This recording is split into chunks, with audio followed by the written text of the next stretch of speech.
कि राजधानी के अंदर में सैकड़ों करोड़ रुपया ठगी हुआ है और गंभीरता इस बात की है कोई साइबर विशेषज्ञ नियुक्त नहीं किया। साइबर थाना अलग से नहीं है, साइबर सेल का गठन किया गया है। प्रतिष्ठित अखबार ने छापा है, मैंने पूछा उससे तो उसने कहा कि पीएचक्यू से मैंने पता किया। पत्रकार साथी जिनकी बात माननीय सदस्य कर रहे हैं, मैं निवेदन पूर्वक कहता हूं कि मैं भी मिलना चाहूंगा। कितने बैंकों के कर्मचारियों को या अधिकारियों को हमने एफआईआर दर्ज करके जेल के अंदर में डाला। बैंक के कर्मचारियों पर 7 एफआईआर दर्ज किए गए। कॉपीराइट के इश्यूज जब आते हैं तो उसके लिए किस थाने में एफआईआर किया जाए, इसके लिए 15 दिन का प्रोसेस लग गया। किसी थानेदार को ये जानकारी नहीं थी। वैसे सभी थानों में, सभी स्थानों पर इसकी जानकारी है। 107 करोड़ रुपए की 1.5 साल के अंदर ठगी होती है क्राइम के माध्यम से। इतने सीनियर मोस्ट अधिकारी हैं जो पीएचक्यू में बैठे हुए हैं, इनको जरा ट्रेनिंग देकर इनको कहीं न कहीं क्राइम के काम में क्यों नहीं लगाते। आईजी स्तर के अधिकारी की ही नियुक्ति इसमें होती है माननीय अध्यक्ष महोदय, और वो हो रखी। 28 फरवरी के उत्तर में ही माननीय मंत्री जी ने कहा था कि साइबर विशेषज्ञ की नियुक्ति के लिए हमने वित्त विभाग में भेजा। आज भी उनका उत्तर आया है कि इनकी प्रक्रिया चल रही है। 2048 तक हो जाएगी। 2047 तक जब नामो निशान मिट जाइए तरीफ के नहीं, तब हम कर ले, कोई टेंशन नहीं है।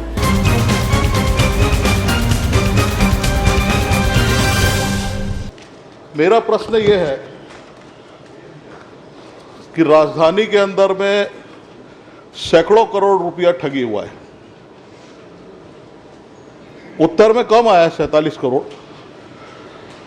लेकिन साइबर थाना कहाँ है बहुत कम लोग जानते हैं।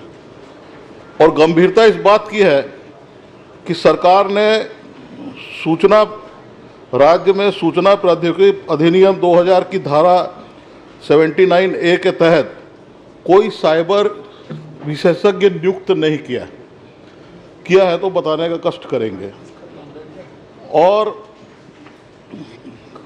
जो है उस थाने के अंदर में एक भी आईपीएस रैंक का जो एक्सपर्ट अधिकारी जो है वहाँ पर है कि नहीं है, ये बताने का कष्ट करेंगे।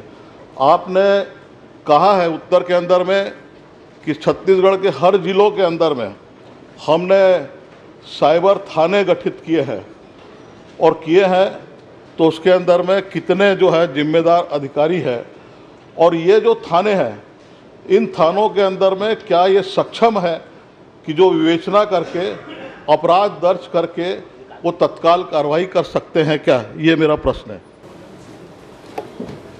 माननीय अध्यक्ष महोदय, माननीय सदस्य की ये चिंता बड़ी जायज़ चिंता है और उसमें हम सब काम कर ही रहे हैं। परंतु एक विषय मैं ज़रूर आपसे कहना चाहता हूं कि माननीय सदस्य ने कहा है कि साइबर थाना कहाँ है उनको नहीं मालूम। तो मैं बताना भी चाहता हूं माननीय अध्यक्ष महोदय कि माननीय मुख्यमंत्री जी के कर कमलों से दिसंबर 2023 को साइबर भवन पूरा, अभी दिसंबर 2023 में माननीय 24 में माननीय अध्यक्ष महोदय, दिसंबर 2024 में 277 करोड़ रुपए से बना करके उसका उद्घाटन माननीय मुख्यमंत्री जी ने किया। 1 करोड़ 46 लाख रुपए उसमें लाइसेंस और नवीनीकरण आदि के लिए खर्च किए गए। 51 लाख रुपए उसमें आधुनिकीकरण के लिए खर्च किए गए। और ये पूरे प्रदेश का एक साइबर थाना, जिसको हम साइबर भवन करके कहते हैं, ये है।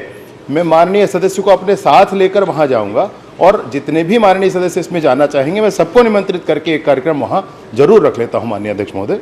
एक विषय है। दूसरा, IT एक्ट के अंतर्गत साइबर विशेषज्ञ की बात है, तो साइबर विशेषज्ञ के एम्पेनलमेंट की प्रक्रिया अभी भी हम लोग कर रहे हैं माननीय अध्यक्ष महोदय, वो हम लोग शीघ्र पूरा करेंगे। लेकिन ऐसा नहीं है कि सिर्फ साइबर विशेषज्ञ हो जाएंगे तभी काम आगे बढ़ेगा।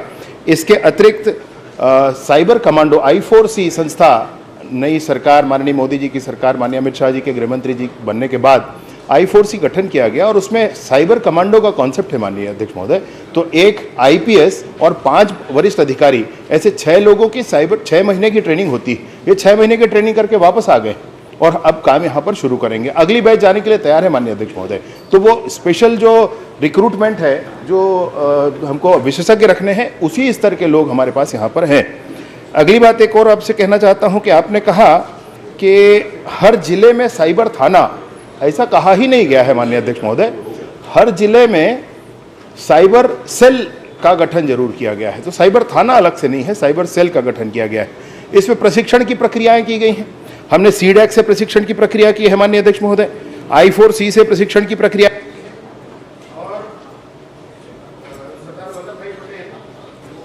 सरदार वल्लभ भाई पटेल नेशनल पुलिस एकेडमी, इससे भी प्रशिक्षण की प्रक्रिया की है। और ऑनलाइन प्रशिक्षण की प्रक्रिया लगभग हर हफ्ते हर थाने में चलती है। इस तरीके से हम इसने नॉलेज बेस बढ़ाने के लिए आगे बढ़ रहे हैं और जल्द ही आगे आएंगे। आंकड़े जो आपराधिक प्रकरण दर्ज होने के हैं, मैं माननीय सदस्य से भी कहना चाहता हूं कि AI के टूल पर आप उतना विश्वास ना करें, क्योंकि AI के टूल पर पहले जिसने भी कुछ बताया होगा वो उसको स्टोर करके उसी को आपको बता देता है। एक ऐसी घटना आप उसमें लें जिसमें आप बताएं कि आज दिनांक को ऐसा ऐसा हुआ, कल कोई और दूसरा उससे पूछेगा तो आपकी घटना को उसमें बता देगा। तो AI उतने परफेक्शन से अभी काम नहीं कर रहा है, पुलिस के डाटाबेस पर एक्सेस AI का नहीं है, और इसलिए जो आंकड़ा पुलिस के द्वारा दिया गया, विभाग के द्वारा दिया गया है, कृपया आप उसी को ध्यान करें। 15,000, 16,000 या AI में 18,000 कह दिया गया, तो AI पर वैसा विश्वास ना करें। फिर भी मैं जानना चाहूंगा माननीय अध्यक्ष महोदय, माननीय सदस्य, कि AI का कौन सा टूल यूज करते हैं?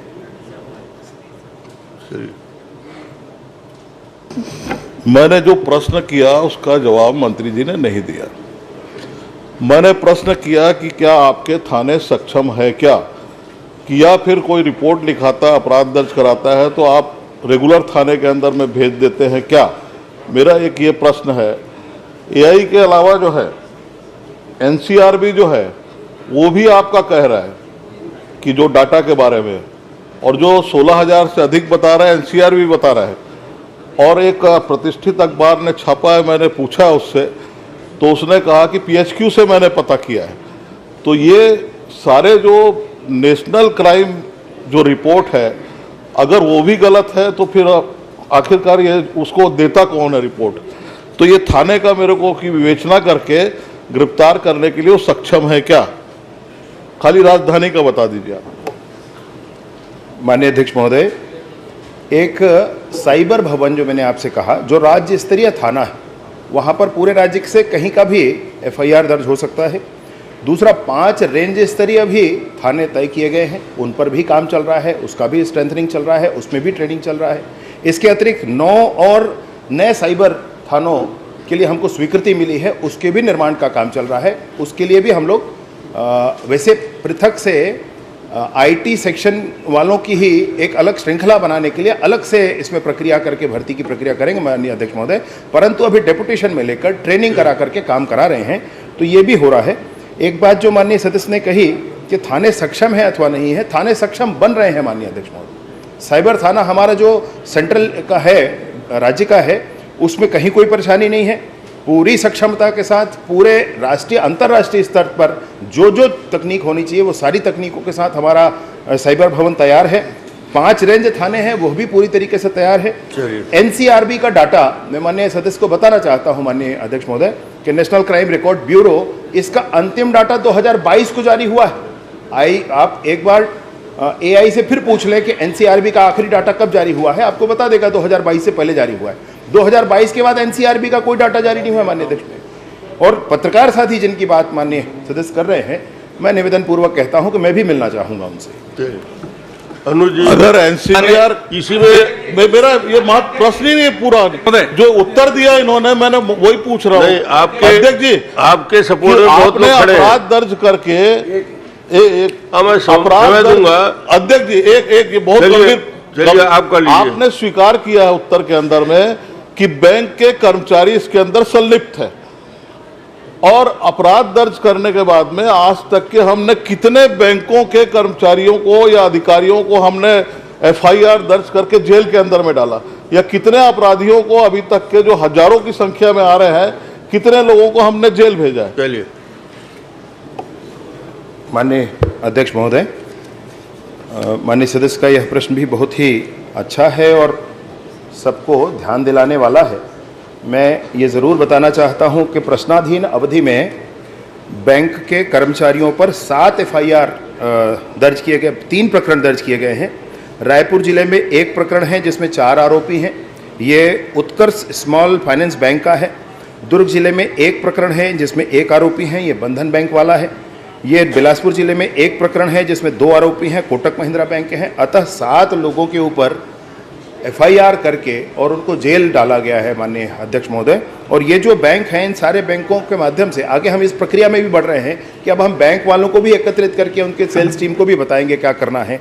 इसके अतिरिक्त मैं आपको और बताना चाहता हूँ माननीय सदस्य महोदय कि विशेष रूप से पॉइंट ऑफ सेल पर, यह भारत में पहली बार हुआ है माननीय अध्यक्ष महोदय, भारत में पहली बार हुआ है, पॉइंट ऑफ सेल को भी स्थिति समझ करके कि ये बार बार ऐसे सिम कार्ड बेच रहे हैं जिसके कारण से म्यूल अकाउंट क्रिएट हो रहे हैं, तो पॉइंट ऑफ सेल पर भी कार्यवाही की गई है। 75 एफआईआर किए गए हैं माननीय अध्यक्ष महोदय, 75 एफआईआर क्या देंगे। अनुज जी एक प्रश्न कर लीजिए। माननीय अध्यक्ष जी बहुत बहुत आभार आपका, आपने अवसर दिया। माननीय अध्यक्ष जी, यही हाल इंटेलेक्चुअल प्रॉपर्टी की है। कॉपीराइट के इश्यूज जब आते हैं तो उसके लिए किस थाने में एफआईआर किया जाए, इसके लिए 15 दिन का प्रोसेस लग गया। किसी थानेदार को यह जानकारी नहीं थी कि किस धारा के तहत वो एफआईआर दर्ज करे, और 15-20 दिन तो सिर्फ एफआईआर दर्ज कराने में लग गए। और इसके बाद हुआ यह कि आज तक उसका कोई आउटपुट नहीं आया। जब भी कोई इंटेलेक्चुअल प्रॉपर्टी का कोई गैर कानूनी तरीके से इस्तेमाल करता है, उसको तुरंत रोकने की जरूरत होती है माननीय अध्यक्ष जी। और अगर उसको नहीं रोका गया तो जिसका नुकसान होना, उसका नुकसान हो चुका होता है। तो मैं माननीय मंत्री जी से यह जानना चाहता हूं, इंटेलेक्चुअल प्रॉपर्टीज के लिए क्विक एक्शन के लिए उनकी क्या तैयारी है। चलिए मंत्री जी। माननीय अध्यक्ष महोदय, ये साइबर क्राइम एक अलग मामला है और इंटेलेक्चुअल प्रॉपर्टी का ये एक अलग मामला है। लेकिन जो भी थाना आपको कोई असुविधा माननीय सदस्य को ही होगी या जिसको भी हुई होगी, मैं बिल्कुल एक बार बात करके इसको स्पष्ट करूंगा। वैसे सभी थानों में, सभी स्थानों पर इसकी जानकारी है कि किन धाराओं के अंतर्गत प्रकरण पंजीबद्ध करना है। राजेश जी छोटा प्रश्न करिए। बहुत छोटा ही प्रश्न है। सम्मानीय अध्यक्ष महोदय, हम रजत जयंती वर्ष की ओर जा रहे हैं, 25 साल होने जा रहे हैं छत्तीसगढ़ में। और क्राइम के मामले में लगातार ट्रेनिंग हो रही है।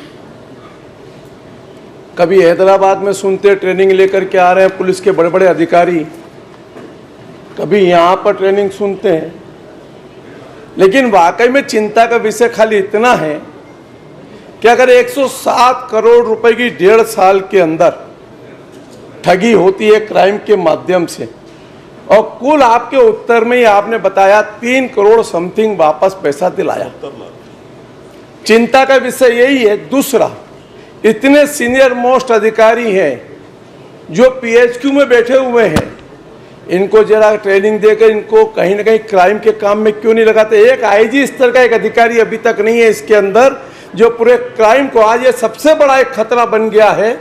और तीसरा, मैं आपके संज्ञान में लाना चाहता हूं कि इस रायपुर में जब चालान कटते हैं और चालान के अंदर भी फर्जी क्राइम होने लग गए, और ये साइबर की एक रिपोर्ट है। अध्यक्ष महोदय, मैं आपके माध्यम से मंत्री जी से कहूंगा कि जरा इसका भी एक बार विश्लेषण जरूर कर ले, ये आपको आग्रह करना चाहता हूं। लेकिन कम से कम एक आईजी स्तर के अधिकारी की आज आप कम से कम नियुक्ति करें, ताकि इसकी प्राथमिकता को समझे प्रश्न आ गया। अब मंत्री जी जवाब सुन लो। माननीय अध्यक्ष महोदय, माननीय वरिष्ठ सदस्य हमारे, उन्होंने कहा कि 107 करोड़ इसमें जब्त हुए हैं और 3.69 करोड़ उनको वापसी की जा चुकी है।